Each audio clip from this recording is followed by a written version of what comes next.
welcome to the EPC.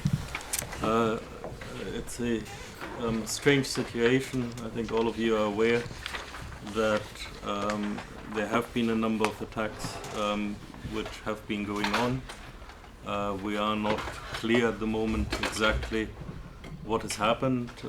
There are at least now 3 confirmed attacks with some casualties, but we will see exactly what has happened. It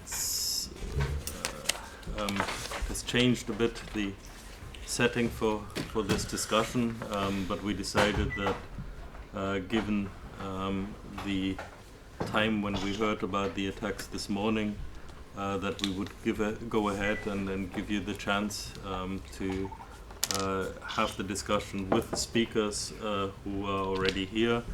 Jilde Kakove has now cancelled this morning for obvious reasons, but we will go ahead with a more informal discussion. I think there's very little we can say at the moment on the attacks themselves, only to say that it clearly shows that the concerns around radicalisation are very concrete and topical concerns which will need to be addressed.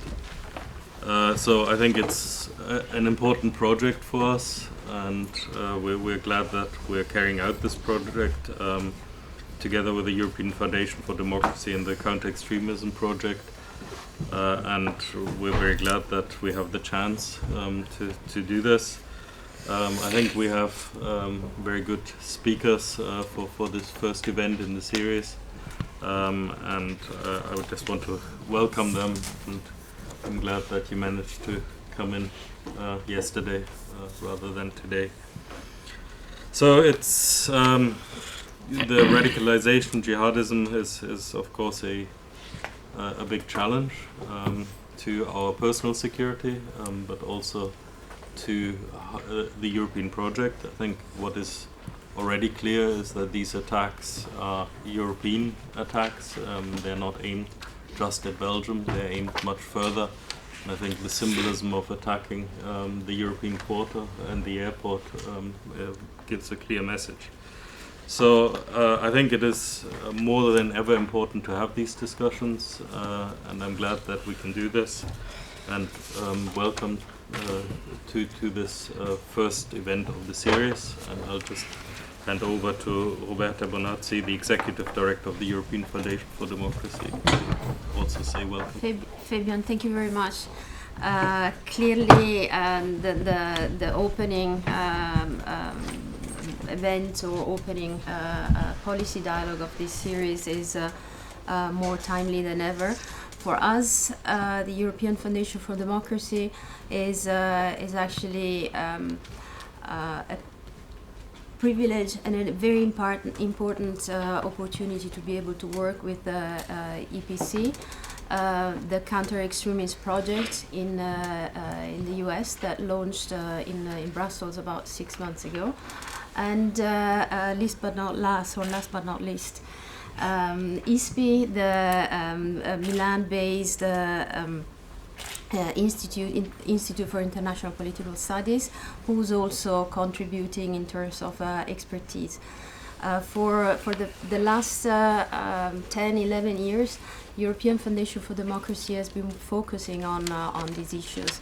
On the panel of experts, we have some current and former colleagues, experts who for a long time have studied, researched, and briefed as well as warned policymakers, both in Europe and worldwide, on the phenomenon of jihadism, the phenomenon of radicalisation, and how this could not be isolated to one specific region. And it's in the tragedy that we're witnessing today, this morning, it's I don't know exactly how to qualify, but last night we were probably all reading the news about the explosion and the attack in Bamako, where a center for European military trainers was under attack, was attacked by Islamist militants. So as if we needed an additional confirmation of how global this threat is. The purpose of this series, of this program, is really to examine, to bring different experts and examine the phenomenon from all its different angles. And it will starting today, will continue until the rest of the year. I would like to hand over to Amanda, and I think we can start with the real substance of this briefing. Okay, thank you, Roberta.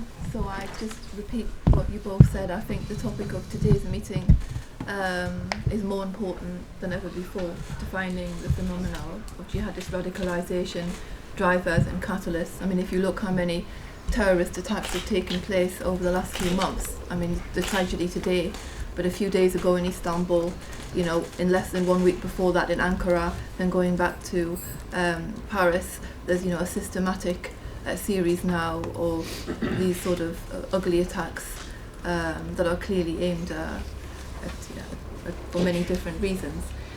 So I think today's discussion is very topical and important, and we're fortunate to have 3 real experts on the area that have come here today to speak about it.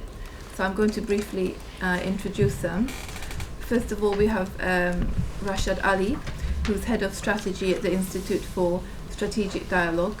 He's a well-known counter-terrorism practitioner and trainer. He's also been an external lecturer at Derby University on radicalisation and terrorism. So basically his whole, if I could say, career has been focused on this really important topic. And he's just here in the middle. I'm in a bit of a strange position because normally I should sit in the middle, but I'm at the side. Then Alexander Ritzman, who is here to my right, Senior Research Fellow at Brandenburg Institute for Security and Society. He's also spent many years focused on this topic of counter-terrorism, the ideology behind it, etc.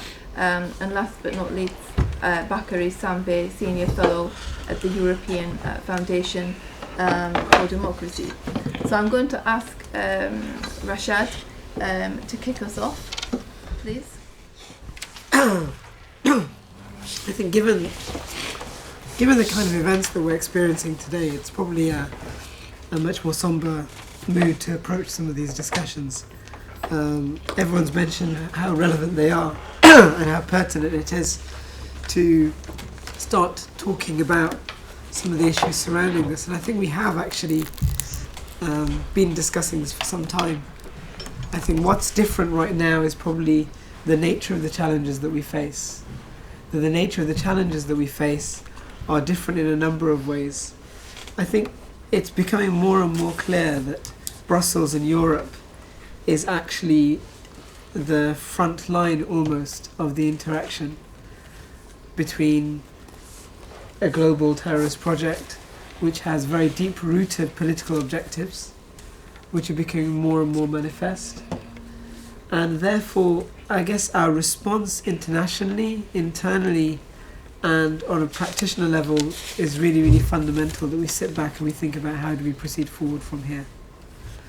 You know, the introduction explained that actually we're not just dealing with terrorism here in Brussels, we're dealing with a singular phenomenon that is unique in that the terrorism that took place in Istanbul was orchestrated arguably by people who have been involved in orchestrating terrorism here in Brussels, which we know the individuals involved connected with the recent arrest for Saleh Abdeslam that on a logistical level were involved in the terrorism and the terrorist acts in Paris. We know this from the intelligence that was gathered. We know this from the types of information that individuals who have met with these people have reported. So as an example, we know that their phones, they were in contact with people here, right here in Brussels, from Paris. We know as an example that the people who helped them locate their, you know, with their passports, with their how to travel, etc., were people from Brussels. We know that allegedly there are 90 individuals that came across through the immigrants that have been associated with ISIS and ISIL, the Islamic State of Iraq and Syria. So that phenomena is a single phenomenon that has various manifestations. Those manifestations included what happened in Tunis, they include what happens in Iraq today, and it includes, the situation that we're in. So the first thing, I think, if we step back in terms of defining this, we have to be very clear on two very different things. There's a tactic of terrorism that is undertaken, and that tactic doesn't happen outside of a political context. They want to achieve certain aims. So I'm sure we can discuss what those aims are in a lot more detail. The second thing is the motives and the motivation, because people are now having discussions which I think sometimes are becoming slightly absurd. They're so divorced from reality. That is the motivation of an individual. Is it to do with their individual psychological makeup? Is it to do with the grievances they have in foreign policy? Is it the fact they don't fit into Belgian society or European society? Probably this isn't the best time for me to say this because of the situation we're in, but these discussions are absurd. They're absurd not to say that identity and belonging does not play a role. Of course it plays a role. They're absurd not because the perception of foreign policy and grievances does not play a role. Of course it plays a role.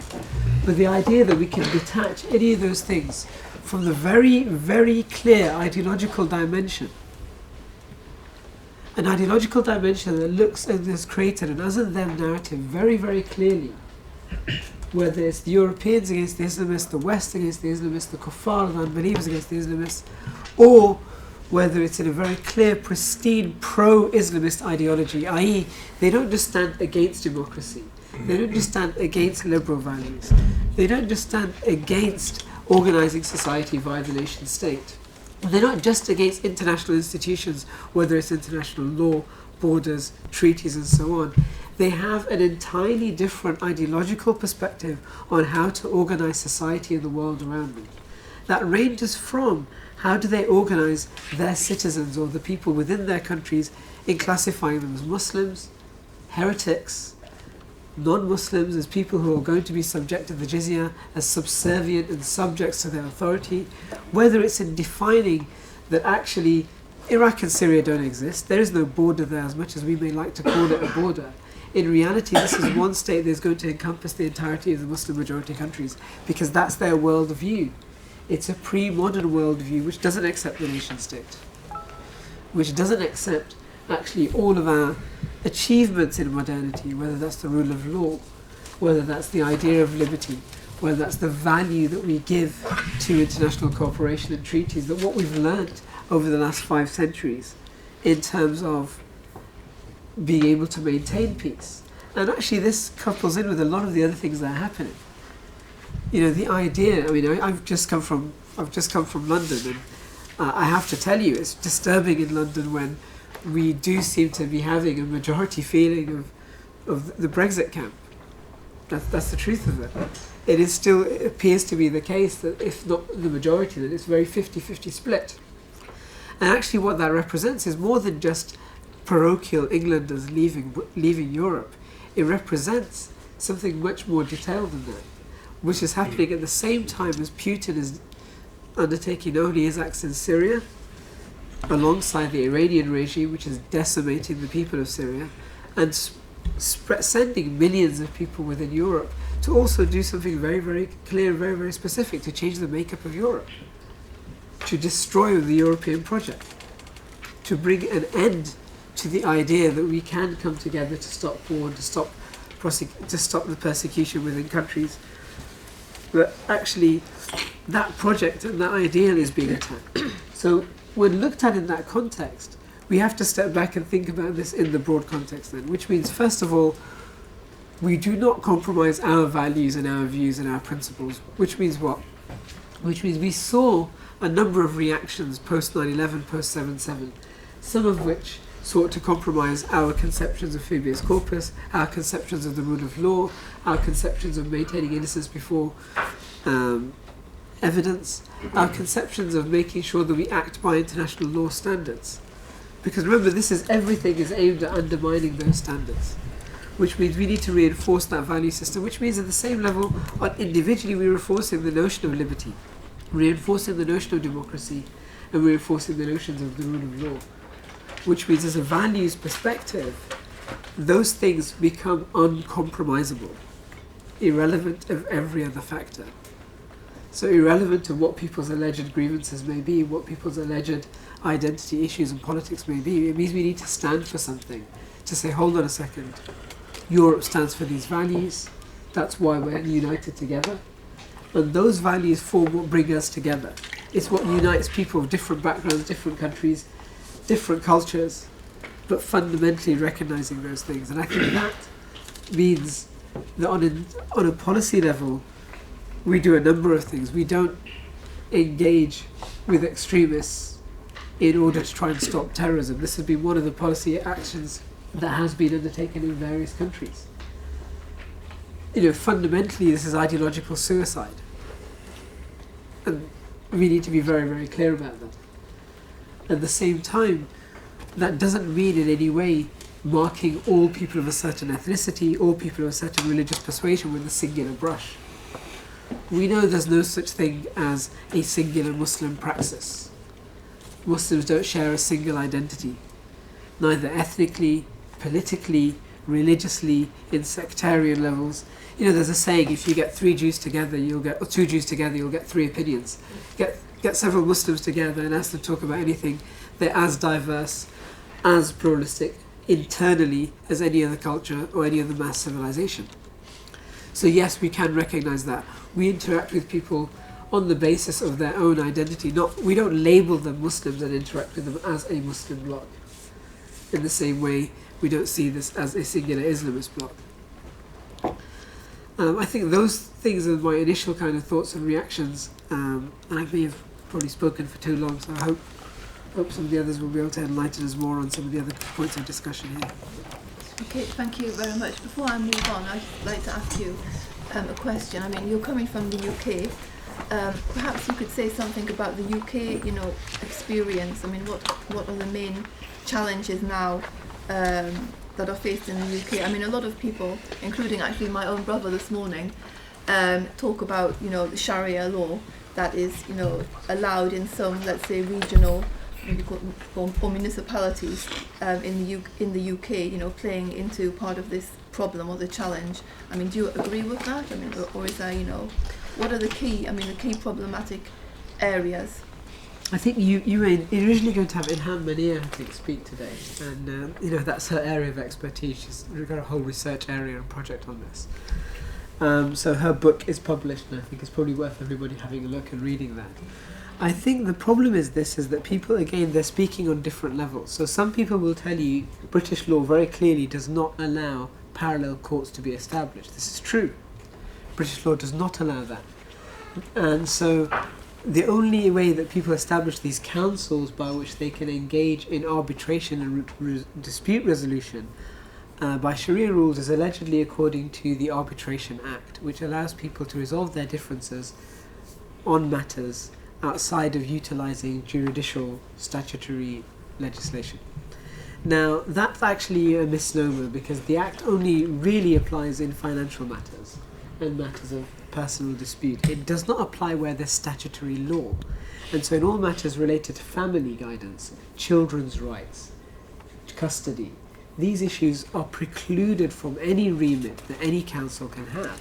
And so anything has to happen under the jurisdiction of the family court.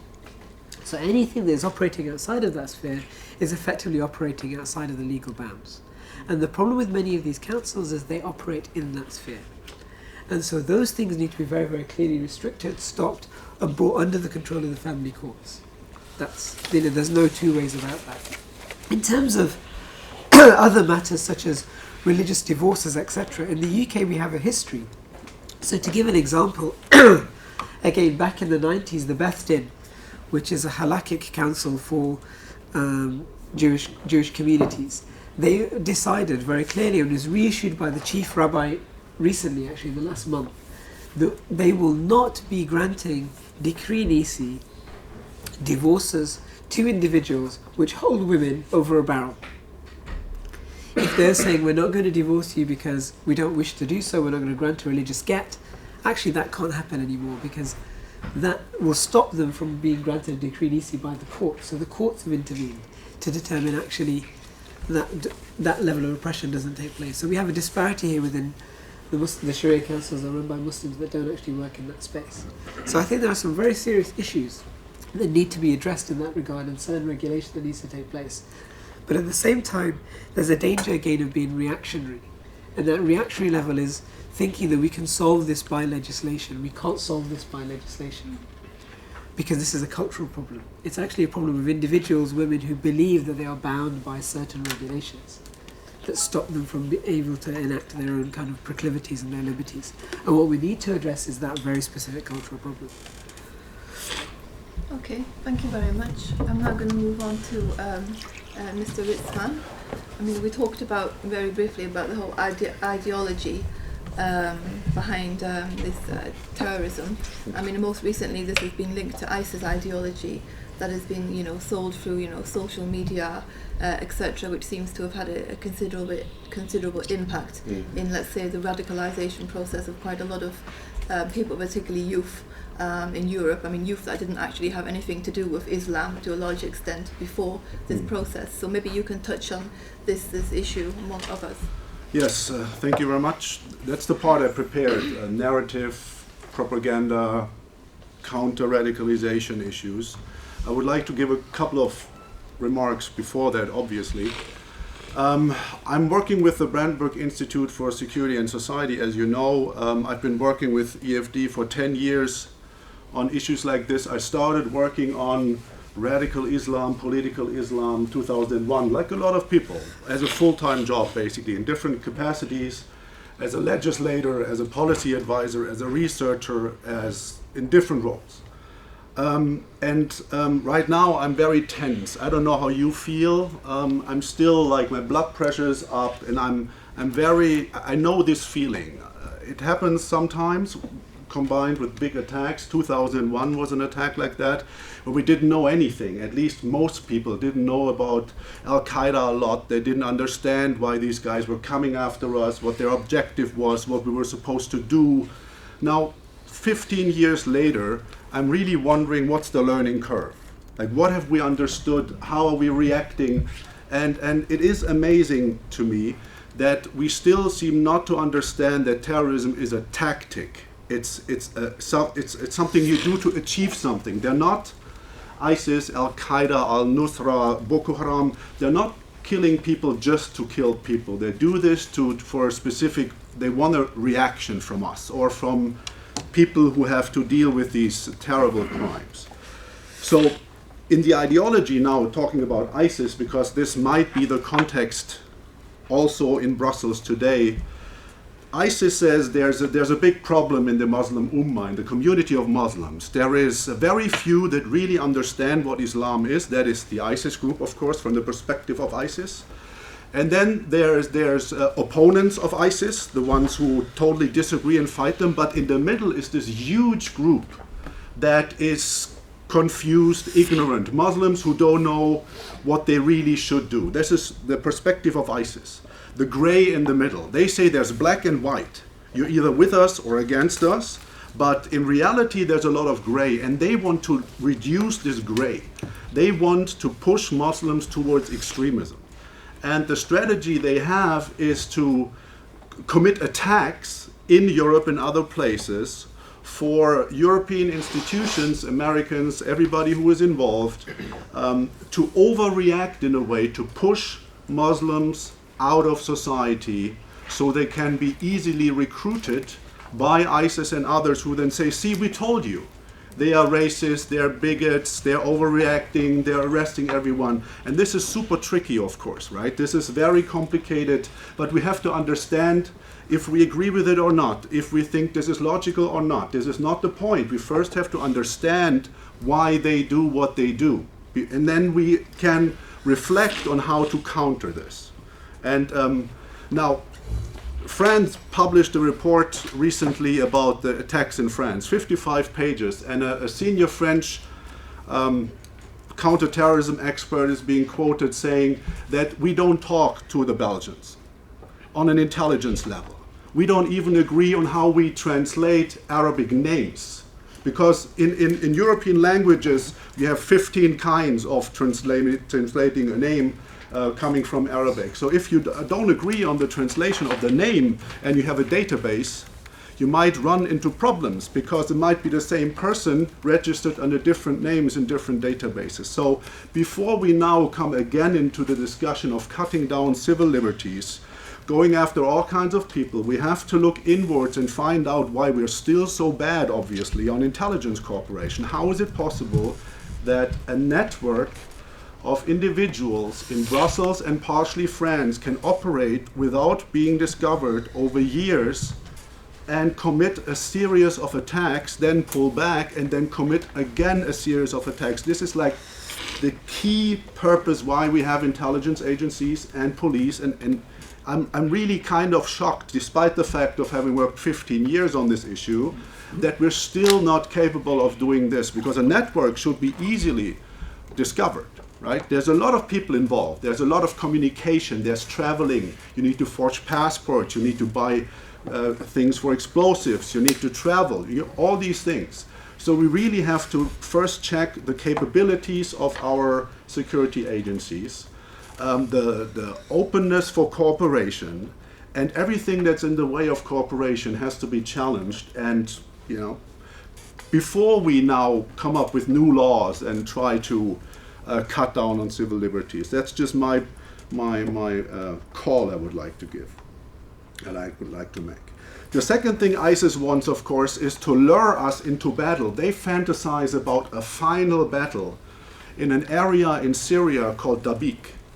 Because in some of the prophecies and foreseeings in ancient history and in Islam, there's a final battle of the true Muslims against unbelievers and crusaders and everybody else.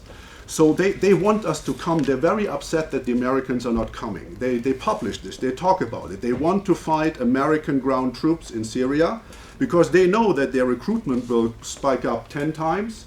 And this is what they're actually looking for, though. They want overreactions by European and Western societies towards Muslims in Europe and the US, for example, and they want our military to come in. So it is very tricky because some of these things, there has to be a military answer. There is a military answer. This can be discussed if this is the right way to go. But I'm just highlighting that it has to be part of the learning curve that we know what they say they want to achieve. It's not like bad weather that comes over us. It's not thunder. It's a strategy, tactics, ideology, structure. It's an organization that is coming. So we can deal with them. We just have to be smarter. Now, narratives and propaganda. Why do so many European youth, for example, I would focus on European youth, join an organization like ISIS or believe in an ideology, a narrative of a group like ISIS? It is very tricky also how to counter this, so I try to talk about both of these things.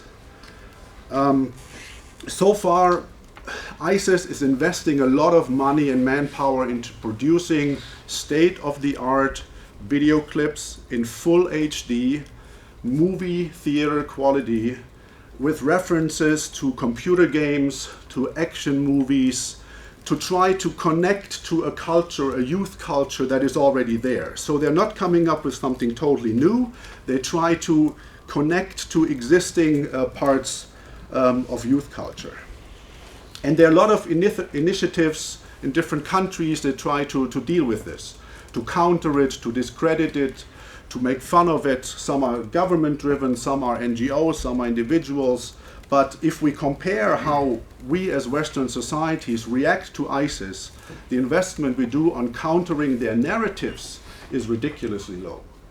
So we do something on military, we do something on intelligence, obviously also not very good. But the thing that we dealing with their ideology, as Rashad also said, is really something we have to get better fast, because right now we're losing. There's no conclusive counter-narrative or alternative narrative, and I'll try to highlight a few ways how we could approach this and maybe make it a little more practical. Based on two assumptions. If we look back in history of counter-propaganda, counter-narratives usually connect with people if they're very close to the truth, if they're based on truth. So we cannot come up with some crazy idea. It has to be based on truth, and the messenger, of course, is as important as the message. So it makes a difference. If I talk to a group of people, or if Rashad groups, usually people accept content of or messages if they see themselves in the messenger in a way. So the more similar the messenger is to the objective of the message, to the person that should receive the message, the more likely is that they accept it and think about it at least. ISIS propaganda has it has a lot of messages, but for me the key 4 points are: Sunni Muslims are being killed. Okay, in Syria and Iraq, they're being killed in the hundreds of thousands by the Assad regime, by Iranian militias, and of course by Iraqi Shia militias or Shia army. So it's basically the Shia-Sunni conflict that is being communicated. Sunni Muslims are being under attack. Children and women are being killed, and there are pictures and videos of dead, brutally murdered children and women, and they say, and you are a Muslim, why are you not helping? You have to come. And then they show videos of 16-year-olds with Kalashnikovs, and they say, see, even a 16-year-old can help. Why are you not helping? This is one key message. The other is that they say we have established a caliphate, a religious superstate. It's humane, it's just, it's social, and it's your duty to come. Because it is a caliphate, it's the only place for you as a Muslim to live in. You cannot be somewhere else, you have to come. So this is another call. The third one is what they offer in a more concrete way is a new life. If you're unhappy with your life so far, if it's like mediocre, even if you're kind of well off but you're bored, you get an upgrade. They say you can be a hero. You can be a part of a brotherhood. Your life will make sense. You will fight for a just cause, right? And then adventure, of course, action, and sex. We cannot underestimate, because ISIS is highlighting it, that you will have access to women. You can marry several of them. You will have sex slaves, for Europeans mostly. So this is what they offer. They say Sunni Islam is under attack. We have a caliphate, you have to come. You will get a new life and an upgrade. And there's an adventure, and you get all kinds of benefits. In addition, actually, because they want people to come, they say we even have Nutella.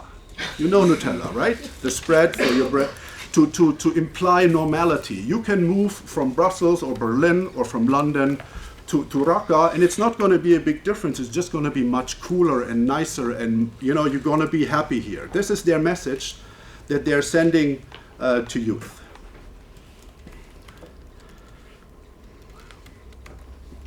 Now, the role of Islam, tricky subject. ISIS says we are all about Islam. They try to establish a direct line from the Quran, from the Hadith, the deeds and sayings of the Prophet, to Abu Bakr al-Baghdadi, their so-called caliph. They say this is one line, and in between there are other authorities, but we are the true Islam. There's no discussion about it. We are Islam.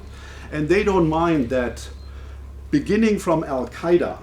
That's also interesting. Al-Qaeda says ISIS is not really Islamic. They're just a bunch of angry young men. They don't understand anything. They're too radical.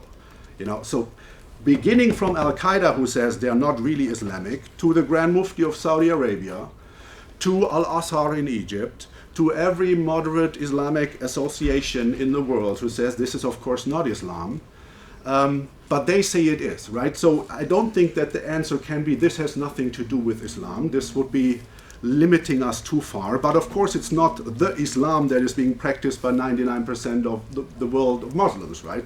But there is an issue, and I think the issue is that they take this foundation of the religion because they justify everything they do, everything with a Quranic verse or something the Prophet did, and say, this is what the scripture says, and we do this because of that. So they manipulate it, they use it, and they make a political ideology out of it. And this is what my colleague already said. This makes it part of their weapons arsenal and ideology to brainwash people, to justify actions, to justify their objectives.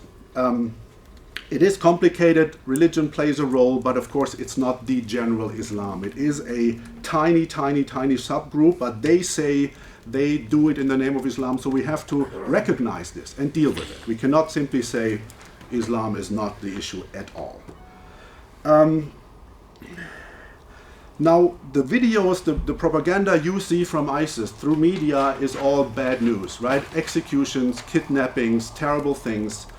Interesting is that 50% of their propaganda is promoting funny things, happy, not funny things, fun things, happy things, going fishing with the brothers, taking a stroll in the desert, grilling meat with the brothers, going swimming with the brothers, promoting a happy life in addition to the Nutella thing. They really try to say there's no problem, you can come to our caliphate, it's fly to Turkey, it's no big deal, you're going to be happy here.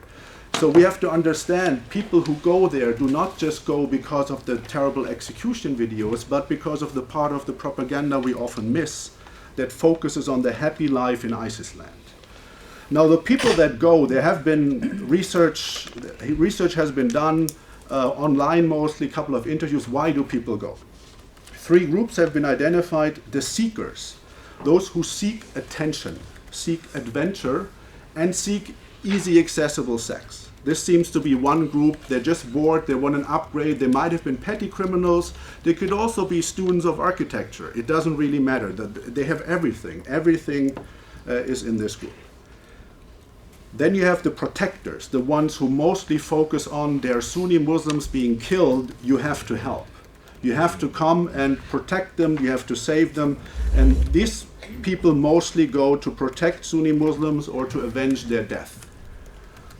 The third group, and this is something very important, are just followers who follow a strong alpha in the group. Not everyone has an ideology, not everyone has a real objective. A lot of people live in groups. There's a network of friends. It's not that we have in every town in Europe an average amount of people who go to ISIS. It's clusters. It's Vilvoorde, for example, right? It's maybe Molenbeek. It's parts in Berlin.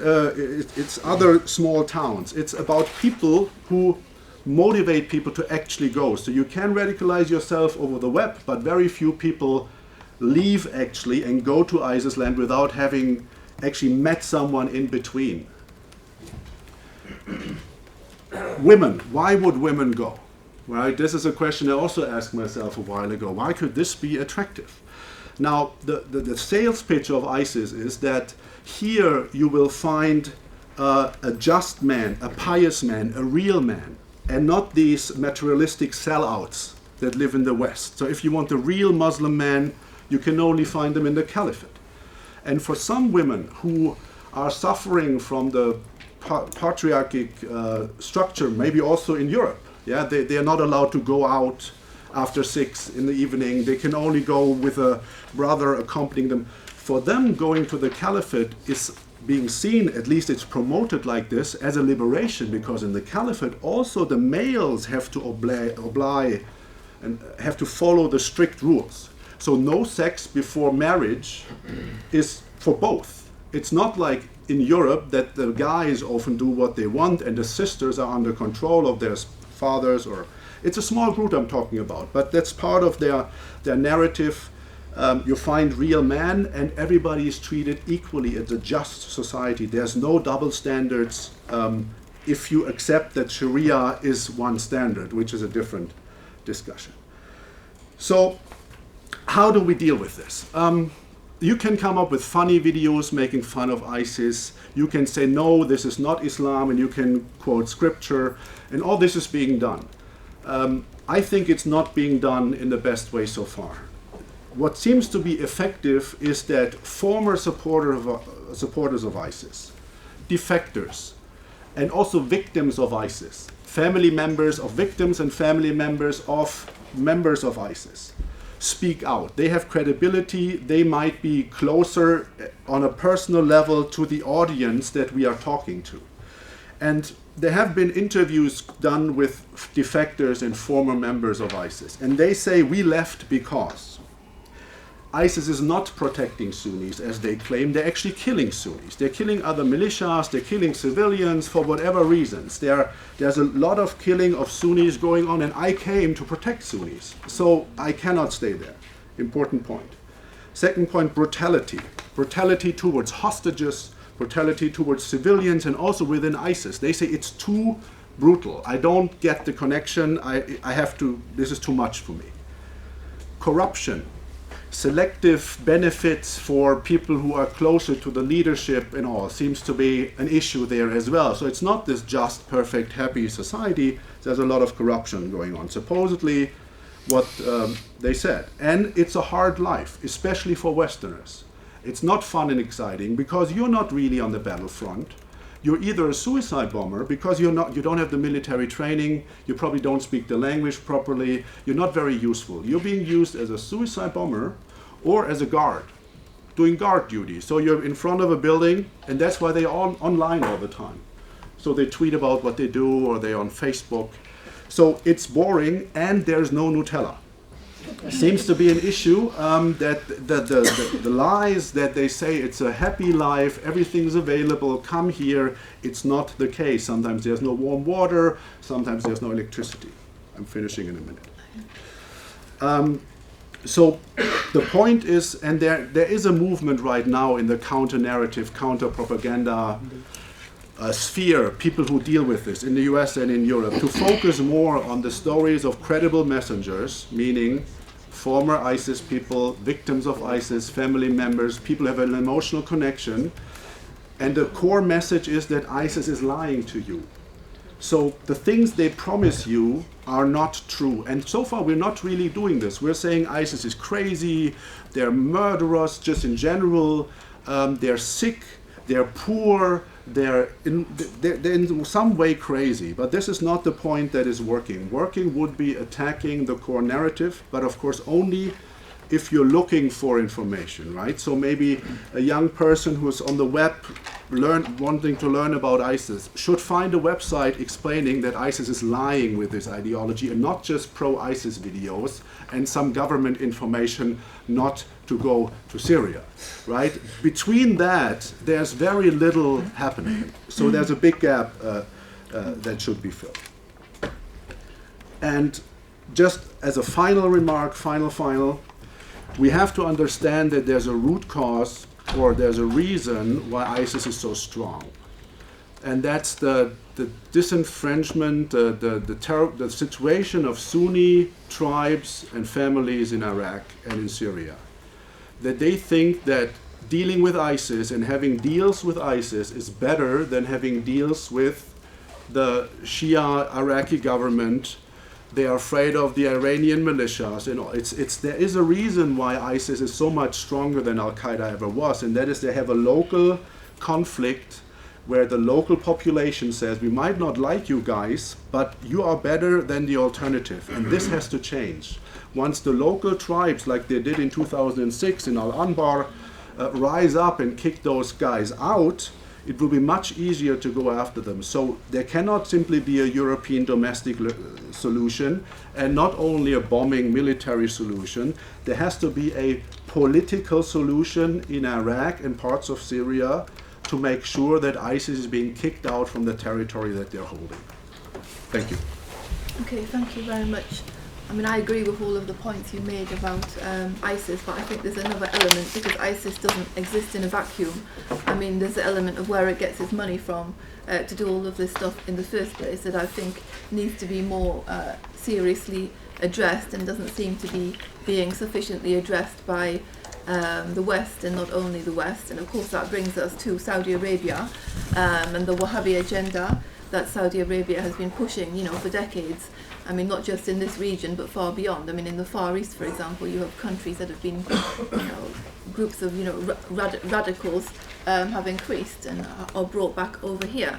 So I think there's an issue of having a tougher approach towards Saudi Arabia, where money that, you know, okay, it's not directly from the kingdom, of course, but it's sent via, you know, different sorts of organisations of cracking down on this, which is also, I think, going to be a key element in getting rid of, ISIS, because so far our main strategy seems to have been bombing ISIS, and already for a long time, but yet it still exists. So I don't know if you could comment perhaps on the issue of the financing of the organisation, and then also, of course, what you said about Shia and Sunni is right, but you need a sort of a rapprochement between the two groups, which is absolutely not going to be easy, particularly when you have this regional power struggle between Saudi Arabia and Iran, which doesn't seem likely to end, at least until Saudi Arabia runs out of oil, which is not for the foreseeable future. Yeah, very important points. It's of course not just a local conflict, right? There's a local conflict, and then there's Turkey with its interest, Russia, Iran, Saudi Arabia, Qatar played a big role, now a little back, which makes it even more complicated, even more, difficult to find solutions.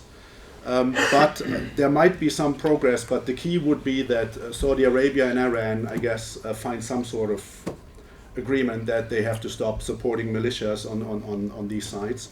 But Saudi Arabia constantly announces, we have nothing to do with ISIS, we don't finance them, we fight against them, we arrest them. So the official side, as you said, is not involved, they say.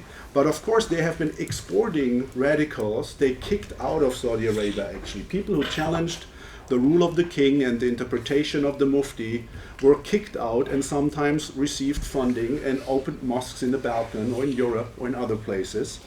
And some of this is related because the ideology is very similar. If you go back, and I'm not a theologist, so it is kind of a tricky topic, but there are a lot of similarities. Let's keep it there. Finances, it seems that bombing their cash depots, bombing their oil structure, gave them a significant blow. Supposedly they cut the salaries for foreign fighters for 50%. Not sure if that's true, might be true, but this is an ongoing struggle. But of course, if you hold a territory as big as Great Britain, you have income in forms of tax, right? And income you just take stuff that you like because you're kind of an occupier with some sort of deal with parts of the local population. So the guys who are not on your side, you just take their riches. But this is not sustainable. You can only steal property or gold or money once. So the financial issue is a big issue, and it's being dealt with in a military way, bombing sources of income, but I'm really not sure how the real financial structure of the Islamic, so-called Islamic State is right now. I don't see a lot of money coming from Saudi Arabia, from my knowledge. Okay, but it's not just about financing the Islamic State. It's about finance that goes into various different, let's say, organizations throughout Europe, which are promoting extremism. Yeah, sure. Which, again, maybe this comes back to the question of cooperation sharing, Yeah. but it remains a significant problem. I think it is important, though, to kind of differentiate some of the different things we're dealing with. So as an example, the broader ideological issues, the branding of certain types of religious messages, the rise of Islamism in general, actually those types of things are quite key. And that does happen across the Saudi regime and so forth. In the UK, as an example, some of the Saudi scholarship or the Saudi preachers, Muhammad Arifi was known to be connected with many of the young individuals who left from the United Kingdom to end up going. On the finance side, though, I'm inclined to agree. Actually, the major financial contributions have been the banks that they raided and looted, the taxes which they still do collect, and they're very, very elaborate in the way they record their taxation system and so forth, and also hostages that they have been seeking money from, and oil revenue with the Assad regime. There's a war economy that is going on there, and I think that can't be negated. But the bigger issue here really is what you mentioned at the end, I think. The bigger issue is we're dealing with a situation where ISIS are operating. If you're a Sunni and you're in this region and you're being attacked by the Assad regime, where 500,000 people have died, no one really gives a damn. Let's be straight. No one really gives a damn about the fact that they're dead. Because nobody in the international community have we decided to do anything about that. We've decided to do things about other reasons. So we are attacking ISIS, which will probably be responsible for maybe 5% of that figure. But the Assad regime, which is responsible for the overriding, 490,000 dead, 300,000 missing, 11 million dispersed. And so as far as you're concerned, the Assad regime is doing it, the Iranian government is doing it, The Russians have been doing it. The Obama regime has decided, and I'm sorry if this sounds a little bit political, but the Obama regime has decided we are having detente with Iran. Iran are now our friends. It doesn't matter what's happening on the ground in Syria, because they will happily give that up. To the extent when the Syrian opposition, these are not the jihadist opposition, the Al-Qaeda opposition, who the individuals from Saudi Arabia and Qatar have been supporting financially as well, more the Al-Qaeda, Jaish al-Fatah and so on, but actually the opposition group from the FSA, the people who we've been in contact with, who we've known about for many, many, many years, actually we hear statements by John Kerry saying they need to stop whining. This is a real step. This is, they need to stop whining. It's like, if you're a Sunni in that region, the only people fighting on your behalf that are successful is Al-Qaeda, Jabhat al-Nusra and ISIS. If you're in that region, because the FSA have just been abandoned by us. They have just literally been abandoned by us. So now, who is there on the ground that's fighting on your side? And that's a much bigger issue. The narrative messaging for us in the West is much bigger. Because actually this then comes into how do we tackle it. And we haven't. We spent several million pounds, euros a day in the bombing. We don't spend anything near that in terms of thinking about serious counter-messaging. Seriously putting effort in to say, hold on a second, we want to tackle this ideology, we want to tackle the rudimentary politics, we want to tackle the identity issues, all those, the soft power arguments. But you can't really take that seriously if what you put in, as an example in the UK, is £15 million for a counter-extremism fund. You're not being serious. No one's going to take that seriously. Actually stepping back and saying we as a society need to do something and do that very seriously is a different question. Sorry to go on. No, it's fine. It's all really interesting. So now I'm going to turn over to our last speaker, to Bakare Sambe, who does research on Islamic movements and ideologies. As I mentioned, he is at the European Foundation for Democracy, but he's also assistant professor in research at the Department of Civilizations, Religions, Arts and Communication at the Gaston University of St. Louis in Senegal. So I give the floor to you, please, sir. Thank you. Okay. Thank you very much. And I would like first to thank Roberta and the European Foundation for Democracy and our friend in EPC.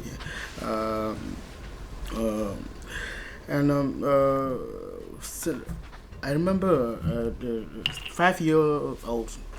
8 years ago, we were talking about this subject, about the ideology, and with Rashad, when we came here, discussing in the framework of exchanges between European network here in Brussels.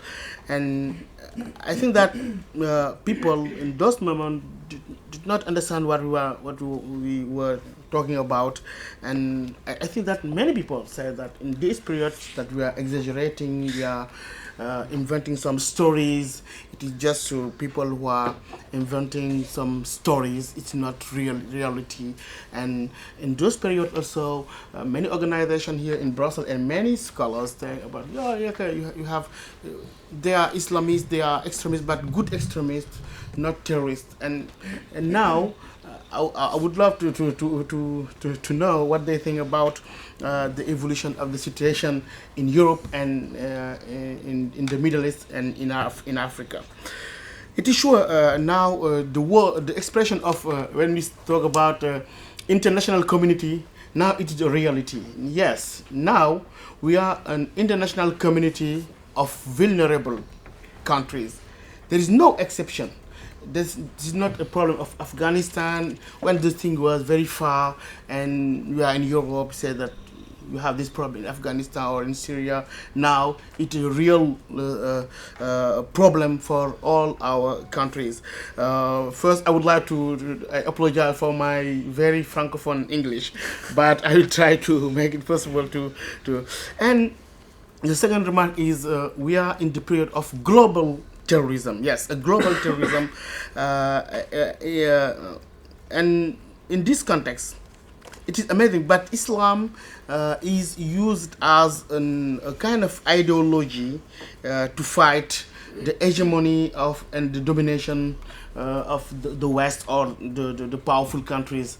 You know, in the 70s, you have many tools to fight the liberalism, to fight the hegemony of the powerful countries. You have communism, you have Maoism.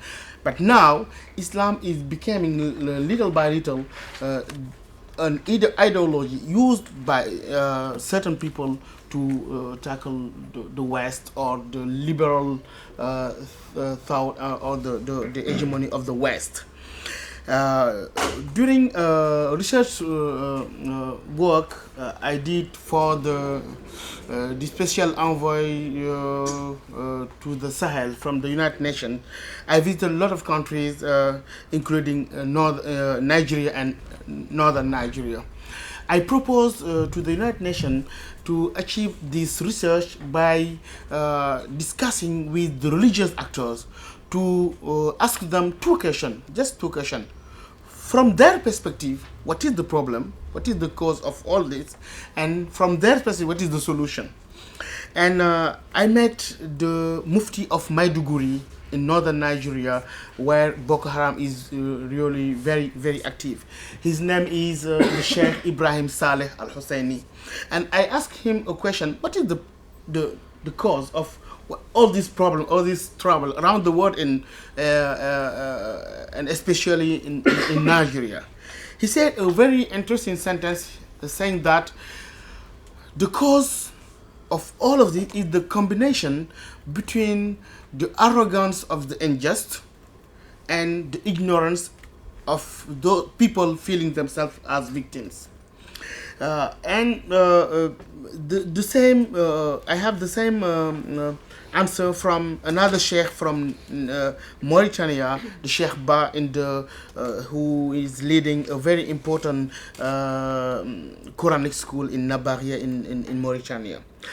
And my concern is, when people talk about terrorism now, they just focus on economical, social factors, political, and they try little by little to neglect the ideological dimension of the phenomenon.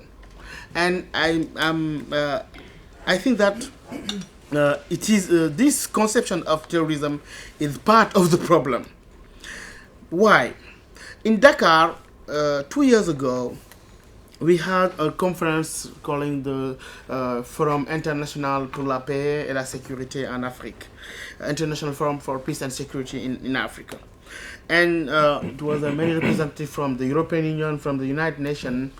And I said something, people thought about this, and they said it's just a provocation. But I was serious. I think that the international community have at least 40 years is 40 years late compared to the networks and the groups we want to fight now. 40 years. Why? In the 17th, some countries like Saudi Arabia, Kuwait, and other countries began to achieve their first Sahel strategy. And Sahel strategy is new for us. Yes, we have the European Sahel strategy, the UN Sahel strategy. What was this Sahel strategy? It was built on two conceptions. First is the dawah, preaching, and the other is iratha, is welfare. Then they use the welfare,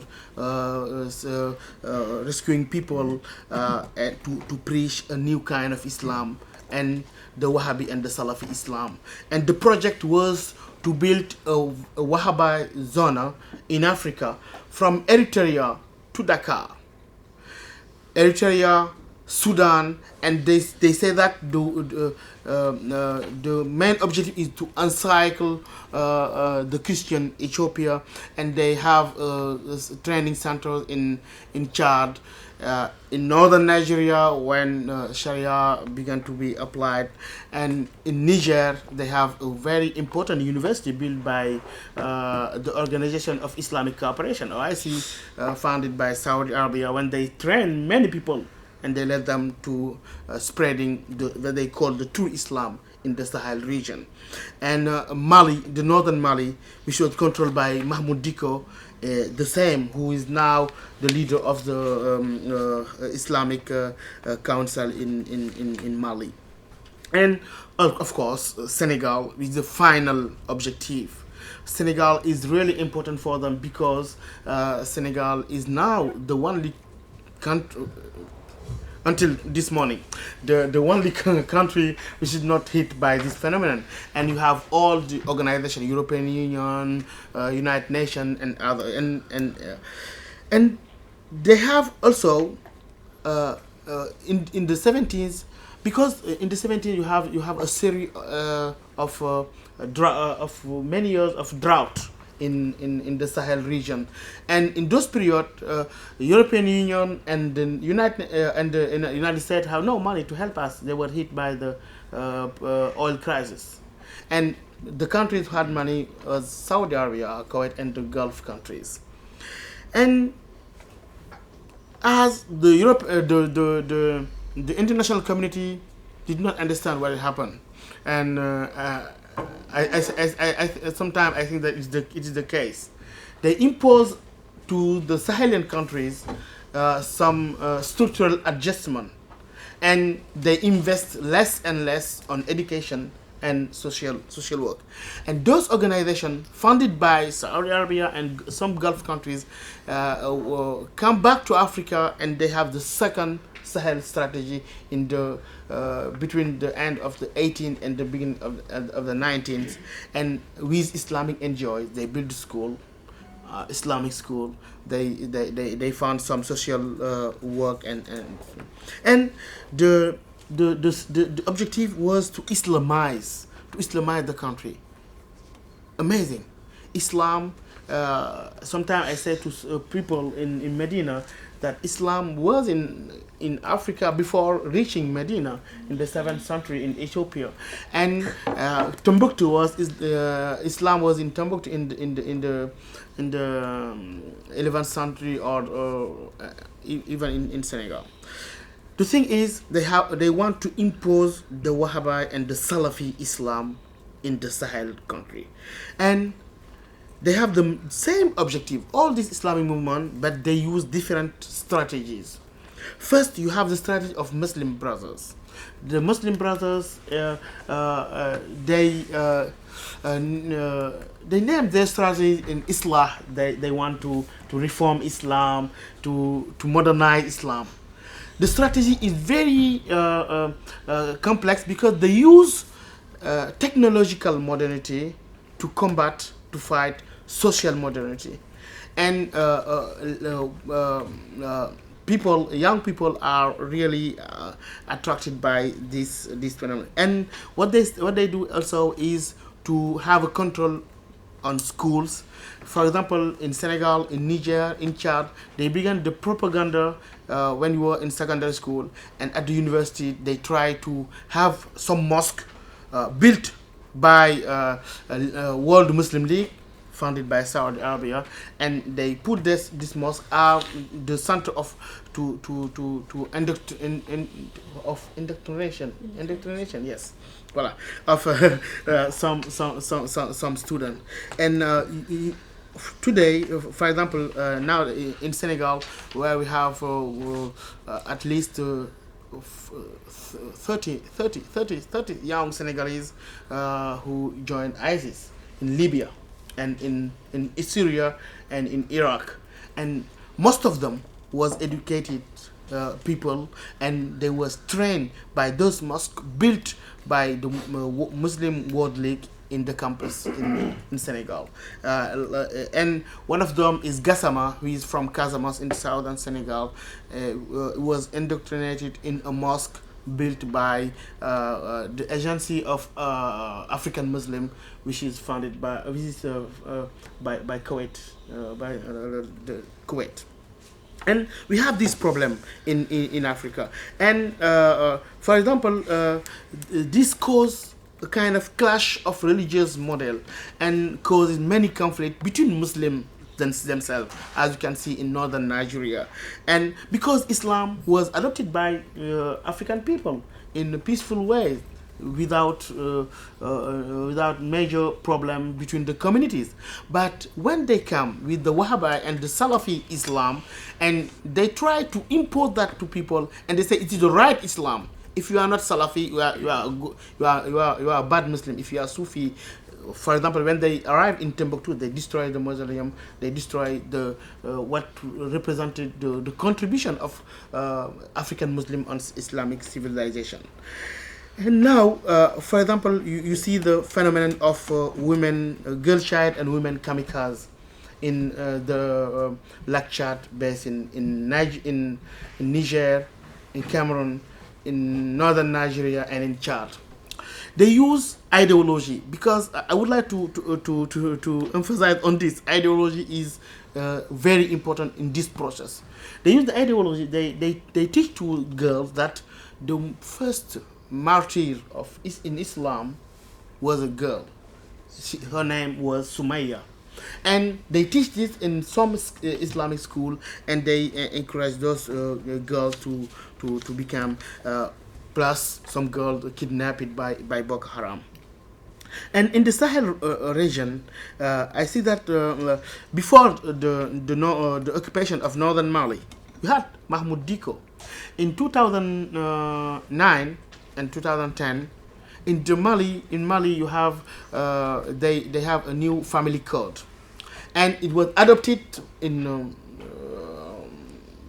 the large majority by the parliament, but the president refused to promulgate this family code because of the pressure of the Wahhabi and Salafi organization led by Mahmoud Diko, who is nowadays the president of the High Islamic Council in Mali. And also how they use ideology, because now people are focusing on the northern Mali when you have a very critical problems in the center of Mali and the south. The last attacks in Ivory Coast is caused by some group coming from Mali and from the southern Mali, and mostly some people close to Ahmad Kufa and Ibrahim and Suleiman Keita. And in this case also they use ideology. They say that in the center of Mali we have Segou, Massina, we had in the past some jihadi movement. We have to revival the jihad and Islamize the country. And also, if you look at the strategy of Boko Haram, Boko Haram began with ideology, except the first open letter written by Muhammad Yusuf. Open letter to the federal government say that we are frustrated, we have marginalized, we are suffering from economical condition, and we are socially marginalized.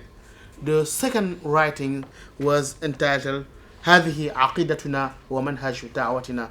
This is our dogma and our way of preaching, which was a book written under Saudi influence, and Muhammad Yusuf learned studies in Medina and was influenced by the Saudi sheikh. And the last book before starting the jihad was Ja al-Haq, the truth is come now. This is the truth, and all people who are not agree with us are bad Muslim, are people to be killed. And in the eschatology of in the psychology of Boko Haram, they think that they base their strategy on a principle. They say that the Prophet Muhammad said that at the end of time you will have, my community will be divided on 73 community. Just one among these 70 will be saved. And Boko Haram considered itself that they are the saved group, and that's why they kill even Muslim.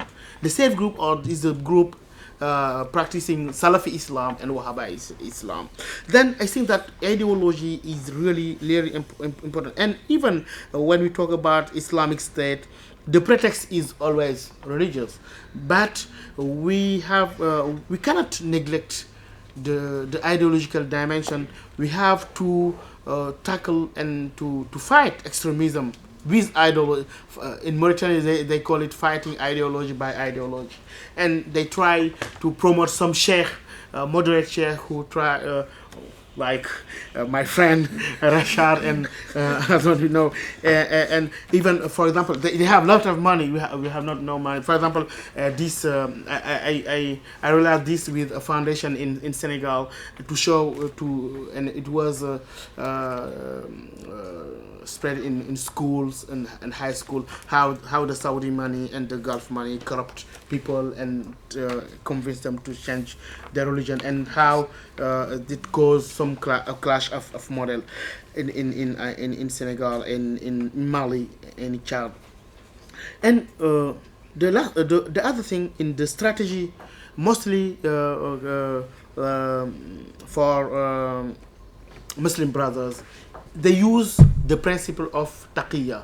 Taqiyya is known in the Shia context, but taqiyya is how you can hide your real agenda, waiting for an opportunity. C'est-à-dire, je sais pas si je peux traduire. C'est-à-dire comment on peut cacher son véritable agenda le temps que le rapport de force devient favorable. Et par exemple, on sait que les Muslim brothers, they are against democracy, but they can use democracy to access power, and after to be able to fight better democracy. And this taqiyya is used in their strategy. And if we look now very fastly to the profile of some young West African people who joined ISIS, they were very trained people. Gassama was in Dakar University. Jabi, he's a French and Senegalese. And I would like to mention the importance of. We have to end soon. Yeah. Okay. Yes. And now in Africa, in the Sahel region, we are really concerned about what happened in Libya. Libya is becoming the new land of ISIS, as they have a very big military pressure in Syria, and we're afraid that Libya become the new Afghanistan, I say. And Africa, I think that will be the next field in the near future of ISIS and all this movement like Ansar-Sharia. And the final word is how together to think about the way of investing on prevention and fighting this ideology of Wahhabi and Salafi, and also think about how to empower moderate sheikh women. I trust on women, because the women are the victim of extremism, but I think that they are the solution, because they have a long experience on fighting on fighting extremism before extremism becoming a security stake. Then in the continent, in the Sahel, in the Maghreb, the women are trying to organize themselves, and they really need help. Unfortunately, in some countries in Europe and some European organization try to explain that yes, you have these very nice Islamists, they are not very violent, and those people are now taking more and more place in the country, and they control education, they control social work, and in this way they succeed to indoctrinate young people and girls, and some of them are reaching ISIS or other terrorist movement in the region. Thank you very much. Okay, if you have a question, can you please say your name and where you're from? Okay, so we'll start with the gentleman at the end. My name is Dominic Dudley. I'm a freelance journalist There were some reports recently that Islamic State had lost maybe about 22% of its territory in Syria and Iraq since the start of 2015. And I'd just like to ask the panel how that might impact on recruitment and the narrative they put out about being a sort of successful caliphate and all the rest of it, and on the flip side, what impact it might have on the likelihood of attacks overseas. Does it make it more likely that they want to hit out in other places like we saw this morning?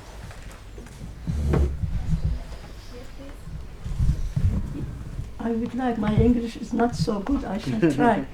That's not really a question, I want only to Can say you just two say words. where you're from, please? Yeah, Pervin Jamil, I am the president of the Kurdish Bureau for Liaison and Information in Brussels.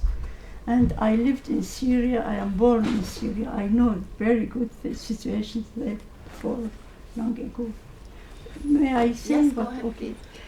I think the problem before the Daesh, it's very, very old. When I was there, the father of Assad was reigning, and now his son. And on the other side of the frontier, Saddam Hussein, the same party, Baas. You know what means Baas? Baas, resurrection of the Arab nationalism. Both of them, and Baas, the Baas of Syria and Iraq, were secularists, were not religious. That's why I think the reason of the Daesh is not only the religion, because the others were not Shiite or Sunnite or I don't know, they were dictators. The problem in this region, or the Middle East, is that there is no deep in the mentalities the notion of democracy, of pluralism. Everybody, laik, secularist, Muslim, not Muslim, atheist, everyone says, it is of me, of you. We can't work together. That's a very big problem, and millions of people are like this. The only, I can say, that it's not relatively prosperous and democratic region is the Kurdistan of Iraq. There is a real government, a real parliament. Sometimes they dispute, as here also sometimes, but it is relatively prosperous. And the only people, almost the only, that at the ground fight the ISIS are the Kurds, the Peshmergas. That's what I want. Thank you. Do we have another question? Yes, please. I'm Caroline Woelands, I'm a Middle East columnist from the Netherlands. Well, Islamic State is using suicide terrorism both in its military strategy, in its offensives in Syria and Iraq, and of course in terrorism in Europe and elsewhere. How are they able to recruit that many young men, mostly young men and some women, to blow themselves up? Okay, do we have a last question? Yeah. Hello, I'm Isabel Montoya from the Committee on Foreign Affairs. I'm Isabel Montoya from the Committee on Foreign Affairs at the European Parliament. I'm responsible for Maghreb, counterterrorism, migration, among others. And I would like to thank the three speakers for a very interesting presentation and comments. I have a very technical question, and I apologize because I had to leave the room on several occasions. About the, you mentioned interviews or study from foreign returnees, foreign fighters, and I would like to have the reference, please.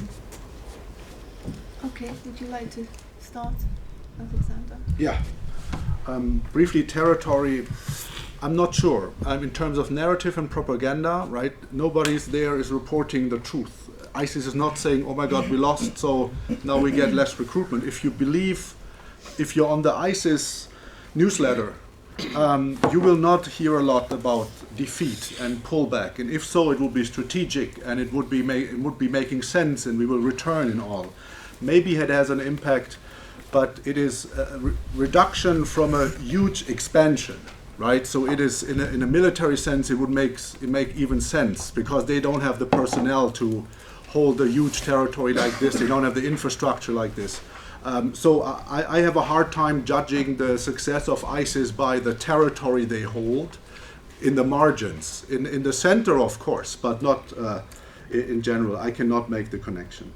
Suicide terrorism has been ongoing for decades now. It's a good question what motivates people. Some have been diagnosed with mental illnesses, some have been groomed and brainwashed. Like, you can start from Hamas in the Palestinian territories to Al-Qaeda, to there were even Christian militias in Lebanon who used suicide bombers in the 80s. So this is a mindset that people get into, and just recently there was a video from ISIS where an ISIS commander groomed his 14 or 15-year-old son to drive an explosive, with explosive devices filled vehicle into an enemy installation. And the whole video was about how happy he was to do this for his father, for the ideology, for God. So there are many ways, and if you really want to know, we would have to talk to the individuals who make the decision. And there are studies looking into survivors, people who stopped, people who were stopped, but there's really no simple explanation. The study, one was from ICSR, Institute for the Study of ISCR. It's the International Center for the Studies in Radicalisation. Absolutely, King's College, and the other one I'm going to look up for you. There are 2 studies available now on this. Rashad? Regarding the ISIS territory loss, I think there's 2 things. One is there's been a shrinkage in the centre part of the territory, but it's actually there's been other growth in other areas. Extremism is a growth industry. In Libya, you've had new territories taken. The change in tactics over the last 3 months, though, is very significant. So the change in tactics is they moved away from conventional warfare to, I think what was mentioned about suicide bombing as being an additional form. So what they've done is less conventional tactics and engagement, both in the region, so across Iraq, you've seen a whole range of places where they've started literally just to undertake attacks, and in Syria, places which they've lost territory like Al Abyad, actually they've just undertaken a whole spray of suicide bombing attacks in different areas, and that's also increased in number. So over the last 3 months we've seen literal, it's doubled almost. So it's become a tactic because they can no longer hold territory.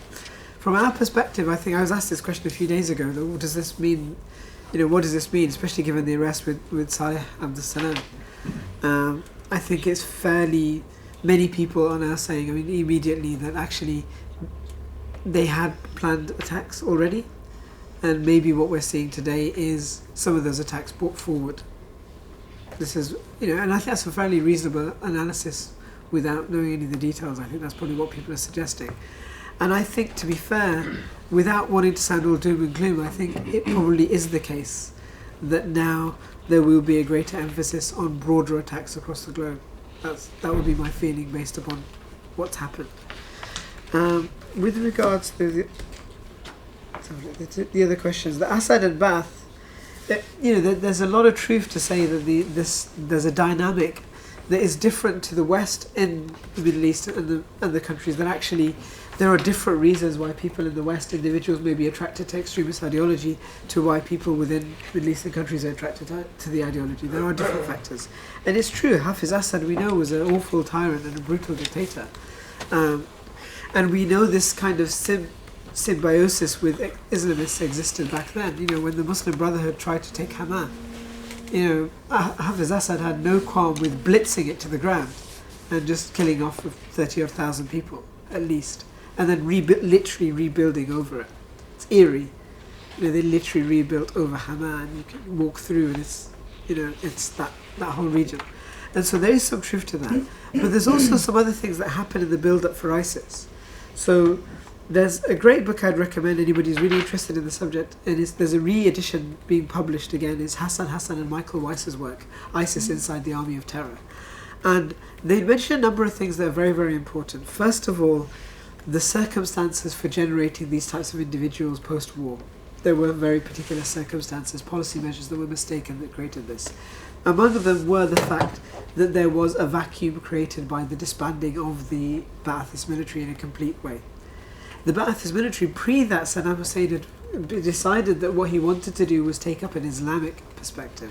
So not only did you see the Islamization of the Ba'athist military, you saw that with senior individuals becoming Islamized, Salafized. So you had the coming together, and we've seen this historically, of Ba'athist ideology with with Puritan extreme forms of Salafi and Islamist ideology. And so Ba'athist ideology is what? It's Arab National Socialism, i.e. Arab Nazism. That's the type of ideology you're talking about. And so it has all the characteristics of totalitarian. It has all the characteristics of just, anti-Semitic belief system. It has, Michel Aflaq, one of the founding thinkers, was also the same guy that translated Mein Kampf into Arabic as Kifahi, My Struggle. So this is the origins of this. And so when you bring it together with Islamist ideology and this puritanical mindset of right and wrong, the only way forward, the only true form of Islam, and you have all those other things, you get this very nasty regime being created. So when the expansion took place, you saw the creation of the fruits of the Islamic State of Iraq, which is what it was initially called. And so the Islamic State of Iraq eventually then went on to become the Islamic State of Iraq and Syria and so on.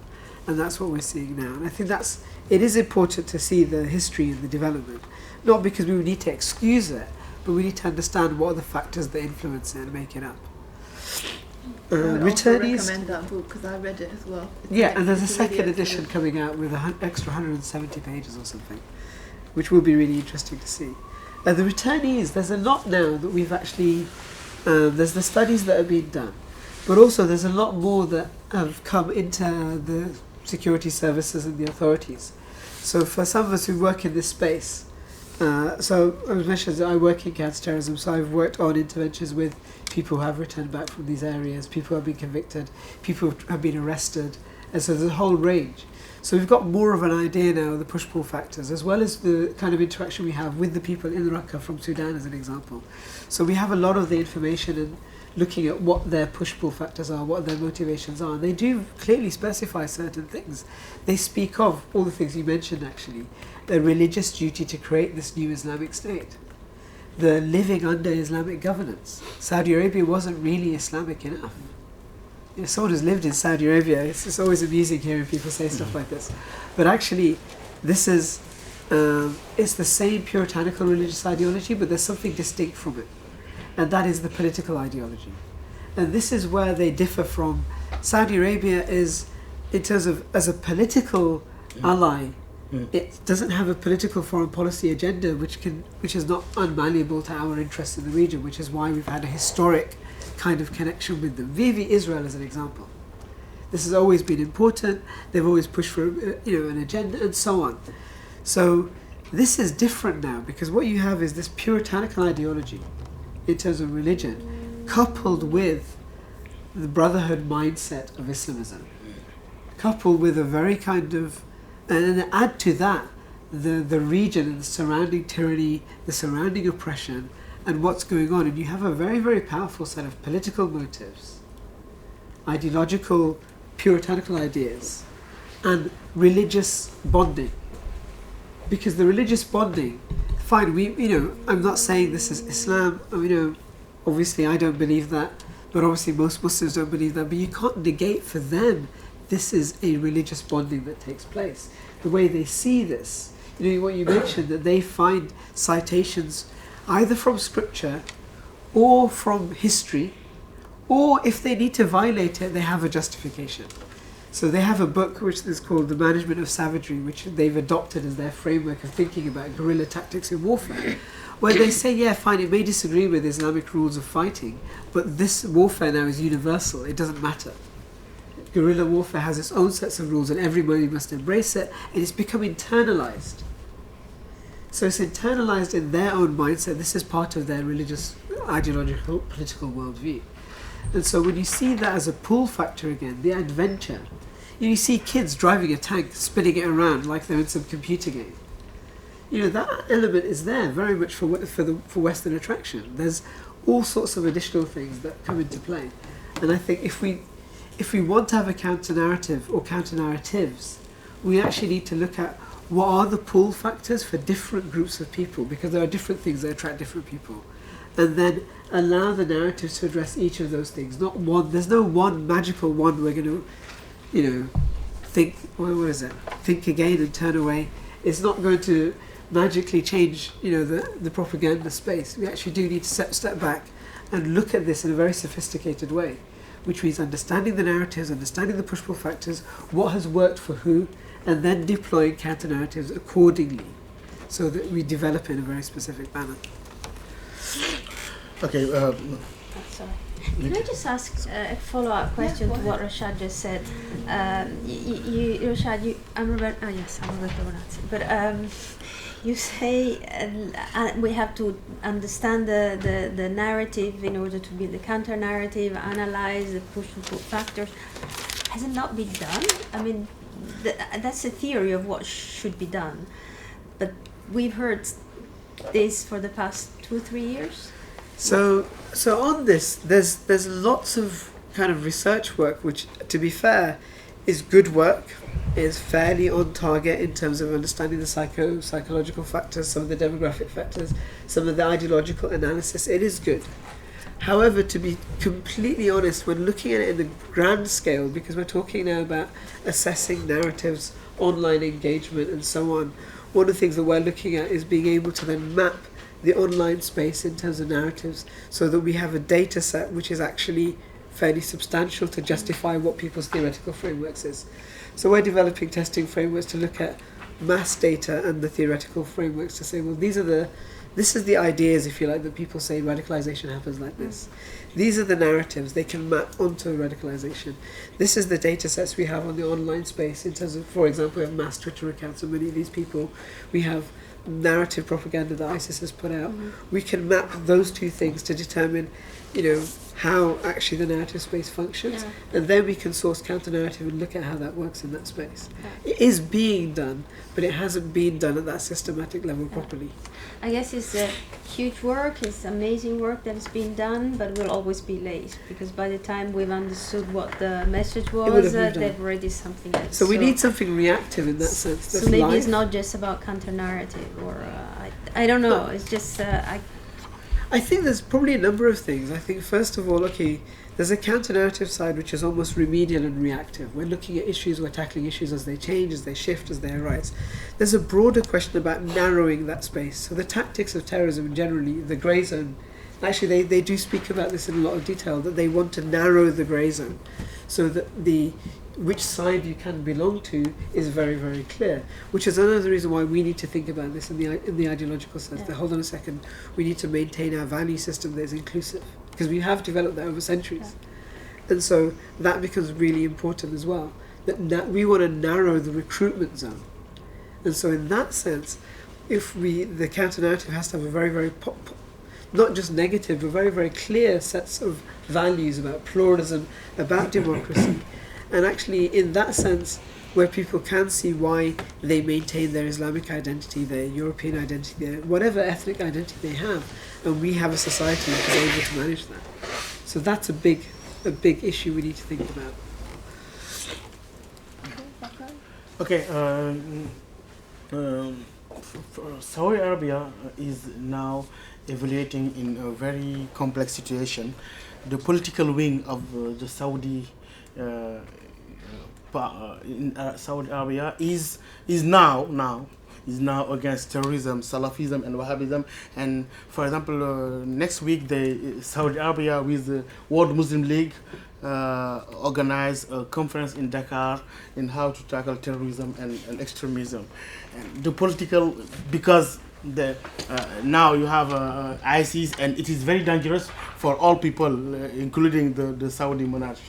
And the religious wing of the Saudi power now is really complex. It have a very complex idea when they talk about terrorism. For example, they organized a conference in Dakar and in Niamey about the concept of jihad. They say this. They said that they did not say jihad is not part of Islam, is forbidden. They say that jihad from now actually it is not currently we cannot do any jihad because the condition of jihad are not jihad is not possible in this condition now. They say that all these things are not real jihad, but they never condemn jihad properly. It is and the other thing is I would like to talk about I don't know how to say in English, incoherence, yes? The inconsistency, yes, of some European and Western government. When they come in Senegal, in the Sahel, many meetings, they say, okay, be careful, the Saudi money and the Qatari money is not good. They want to import or export ideology. And in the meantime, they sell Rafale and Paris Saint-Germain to Qatar. And I mean, democracy have to be credible. If people, this kind of inconsistency used by the Islamist narrative to say that, look, this is democracy, this is liberalism, this is freedom, and we are suffering from this inconsistency. And I would like to call to some coherence with our European partners in order to help us together to tackle this phenomenon. Thank you. Thank you. Indeed, just to add something about the consistency issue and a question to Bakari, because we also need to cooperate with different actors in the region, and we like it or not, for example, Turkey is one of those partners. But we had an issue last week, for example, in the middle of Brussels, next to the council in that building. There was a tent of PKK during 1 week, just next to council, 100 meters from the European Parliament, while PKK is indeed killing civilians in Turkey. So there are no good terrorists and bad terrorists, and if you would like to cooperate with certain countries, then we need to be consistent in that sense too. What do you think? Do we have any other questions? Just take the last round. Yes. Yeah. Thank you. I'm Arturo Varvelli, ESP Senior Research Fellow. I have two comments. The first one is about Libya. I am an expert on about Libya. In Libya, Sirte in particular, the background of the rise of ISIS is, in my view, quite similar to its rise in Iraq. Although Libya is not characterized by the same deep-root sectarianism. It's not a coincidence that IS has expanded its activities in Sirte. That is the hometown of Gaddafi. Since his fall, the Gaddafi tribe has been marginalized by the various Tripoli government and central authorities.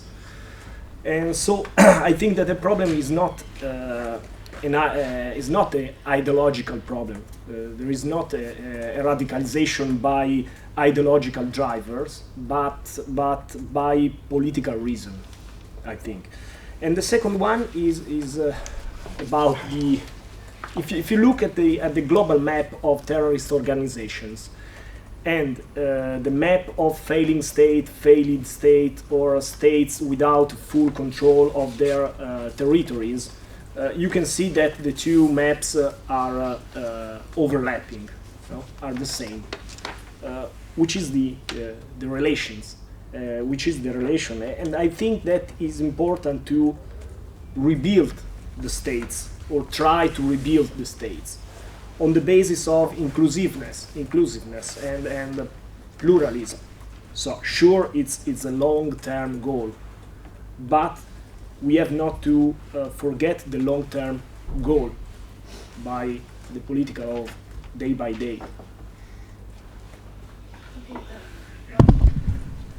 Can I, Martin Banks, I'm a Brussels-based journalist. Can I just ask Mr. Ali to expand a little bit on his comment about he thinks there'll be a greater emphasis on broader attacks around the world? Just a bit of explanation.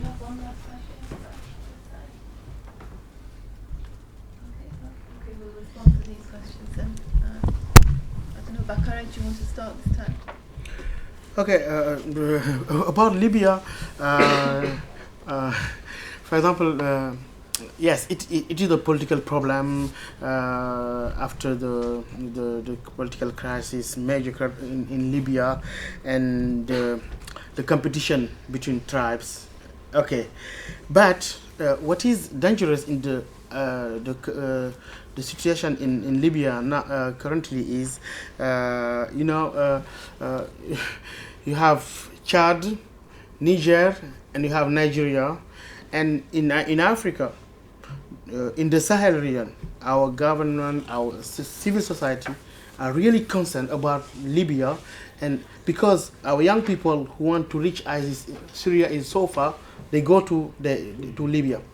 And the other thing, I think that in Europe, you have to keep in mind is that among the objective to settle in Libya, according to ISIS, is to reach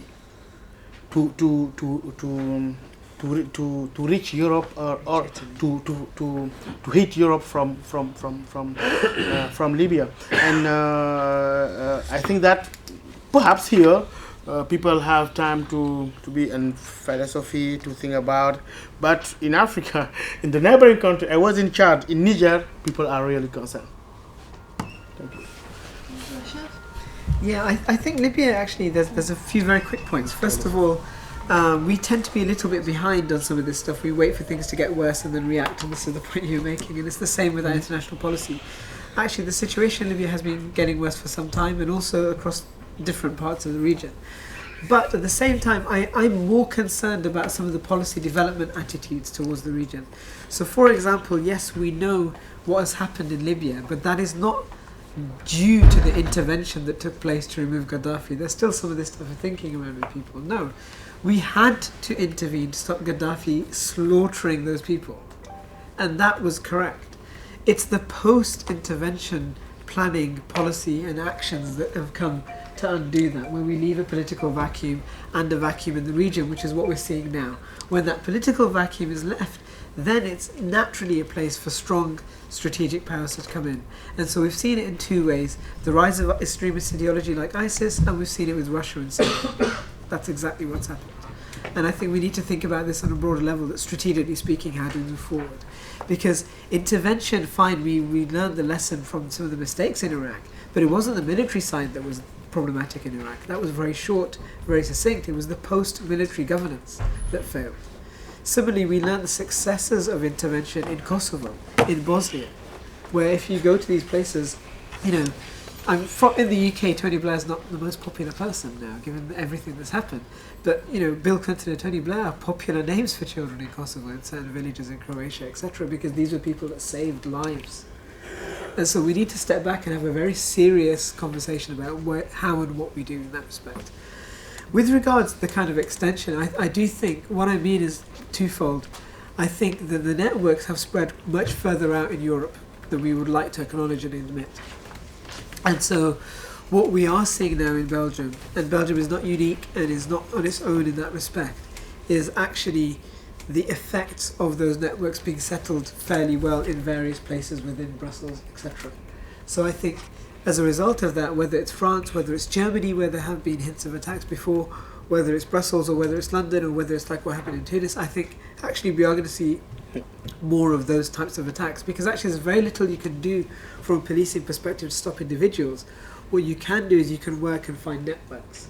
And so this is why the point regarding our intelligence services, sharing intelligence, being able to actually follow up leads, because the French actually determined that there was a number of, you know, from the reports that were leaked, there was a number of individuals that were already here. They already knew that Belgium had a number of individuals that were orchestrating the attacks. So in that regard, if we are looking for networks and we are looking for people, I think that's quite key if we're going to stop further attacks of this nature, as much as they can be stopped. Okay, Alexander? I'm good. Okay, do we have one last question? Okay, then I'm going to draw the meeting to a close. I'd like to thank you all for coming here under very difficult circumstances and give us really great presentations on a theme that's obviously of high concern, and we will continue to be working on it within this project for the entirety of this year.